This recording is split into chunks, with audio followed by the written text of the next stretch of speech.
वंदे मातरम। मैं आप सभी लोगों का हार्दिक स्वागत और अभिनंदन करती हूँ मेरे इस YouTube चैनल स्टडी विद पूर्णिमा सिंह में। आज की हिंदी की क्लास में हम आधे स का उच्चारण देखेंगे और जानेंगे। ये हम जानते हैं कि हिंदी भाषा हमारी वैज्ञानिक भाषा है और हिंदी भाषा एक मानवीय भाषा भी है। हिंदी भाषा में जैसा हम बोलते हैं वैसा ही लिखते हैं, लेकिन जो दंत्य स है, आधे स का उच्चारण कई बार हम ई की ध्वनि के साथ करते हैं। तो आइए वो हम देखें कि कौन से शब्द में हम दंत्य स को ई की ध्वनि के साथ उच्चारण करते हैं। तो एक उदाहरण हम लेते हैं। सबसे पहला एग्जाम्पल लेती हूँ मैं, स्कूल।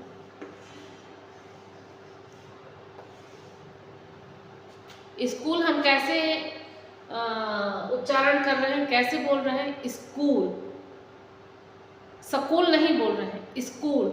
ई की ध्वनि के साथ स्कूल हम बोल रहे हैं।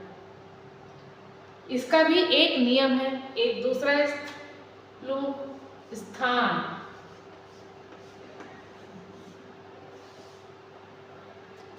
स्थान भी स्थान नहीं हम लोग उच्चारण कर रहे हैं, हम लोग इसको भी ई की ध्वनि के साथ उच्चारण कर रहे हैं, स्थान। देखिए यहाँ ये नियम लगता है कि जो हमारे स्पर्श व्यंजन हैं, क से म तक स्पर्श व्यंजन है, यानी क वर्ग, च वर्ग, ट वर्ग, त वर्ग और प वर्ग, पूरे वर्ण हमारे जो स्पर्श व्यंजन के हैं वो 25 हैं। जब आधे स के पास, यानी आधे स के बाद, यानी इस दंत्य स जो मैंने लिखा हुआ है, इस स के बाद जस्ट अगर जो वर्ण आता है स्पर्श व्यंजन का, तब हम ई की ध्वनि के साथ उच्चारण करते हैं। देखिए स्कूल में जो क है ये स्पर्श व्यंजन है।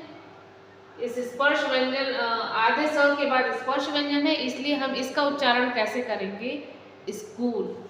यहाँ भी थ क्या है? आपका स्पर्श व्यंजन है।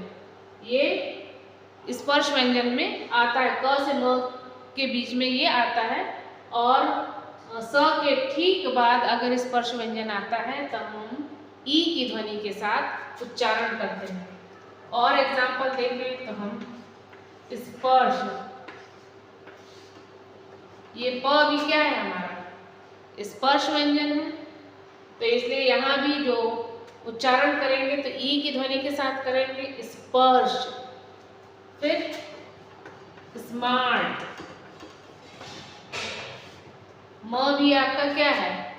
म भी आपका क्या है? स्पर्श व्यंजन है, इसलिए स्मार्ट भी हम कैसे पढ़ रहे हैं? ई की ध्वनि के साथ पढ़ रहे हैं। फिर हम लिख सकते हैं स्थापना।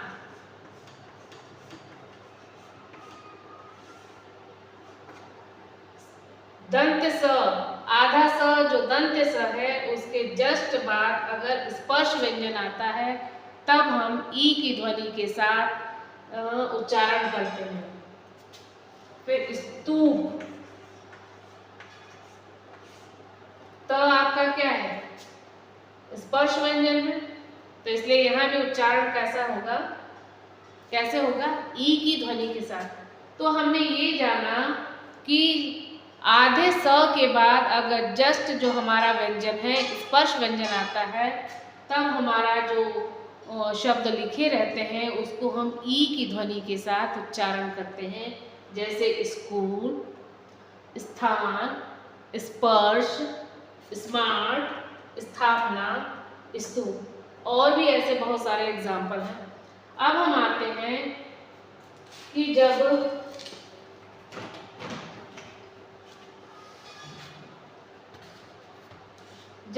अंतस्थ व्यंजन आए, यानी अंतस्थ व्यंजन कौन कौन से हैं आपके? य, र, ल, व। ये तो अंतस्थ व्यंजन 4 हो गए, और 4 आपके कौन से हो गए? ऊष्म व्यंजन, श, श, स और ह। जब आधे स के बाद अंतस्थ व्यंजन या ऊष्म व्यंजन आता है तब हम स को मूल ध्वनि के साथ उच्चारण करते हैं। जैसे स्याही, आधा स के बाद ये क्या है, अंतस्थ व्यंजन आया है, तो यहाँ हम मूल ध्वनि के साथ स्थाई नहीं बोल रहे हैं, हम क्या बोल रहे हैं, सॉरी स्याही नहीं बोल रहे हैं, हम क्या बोल रहे हैं, स्याही। स के मूल ध्वनि के साथ हम उच्चारण कर रहे हैं। फिर नेक्स्ट हम लिख सकते हैं स्वागत। ये वो क्या है आपका, अंतस्थ व्यंजन, तो इसलिए यहाँ भी हम मूल ध्वनि के साथ ही उच्चारण करेंगे। स की जो मूल ध्वनि है, तो हम यहाँ क्या पढ़ेंगे, स्वागत। फिर और एग्जाम्पल हम क्या लिख सकते हैं, स्वच्छ। फिर ये वह आपका क्या है, वह आपका क्या है, वह आपका अंतस्थ व्यंजन है, तो इसलिए यहाँ भी मूल ध्वनि के साथ उच्चारण होगा। फिर हम स्वर्ग,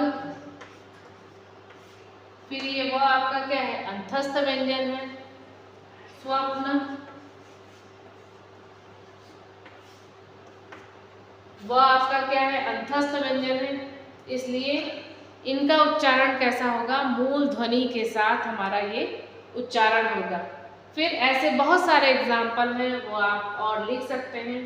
अब हम देखें कि ई की ध्वनि के साथ स है, तो हम कौन कौन से वो ऐसे वर्ड हैं जो ध्वनि हमारी ई की ध्वनि रहेगी, उच्चारण हम ई की ध्वनि के साथ करेंगे और ई लिखेंगे भी। जैसे इस्पात,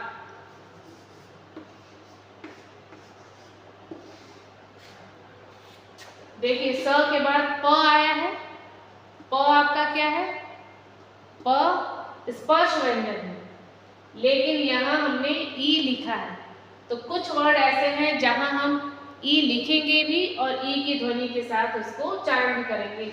इस्पात, और क्या हो सकता है, इस्तेमाल,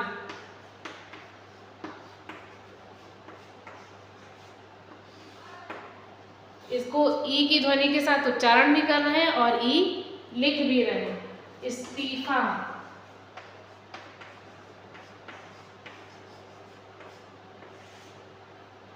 स्त्री,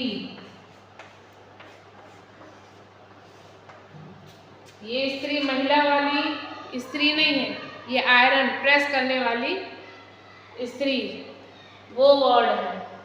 तो यहाँ हमने देखा कि ई की ध्वनि के साथ उच्चारण भी किया और ई लिखा भी।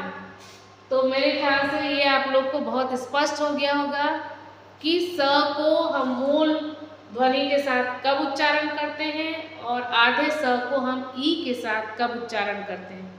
तो ई के साथ कब उच्चारण करते हैं, जब आधे स के जस्ट बाद अगर कोई भी स्पर्श व्यंजन आता है तो हम ई की ध्वनि के साथ उच्चारण करते हैं। जैसे स्कूल, स्थान, स्पर्श, स्मार्ट, स्थापना, स्तूप।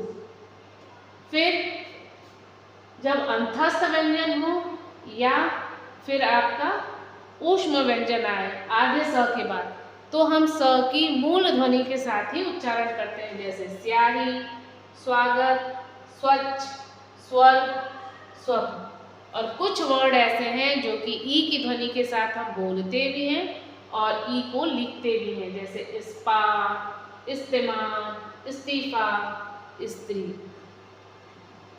आप सभी लोगों को क्लियर हो गया होगा। Now please like and subscribe my YouTube channel. Thank you for watching.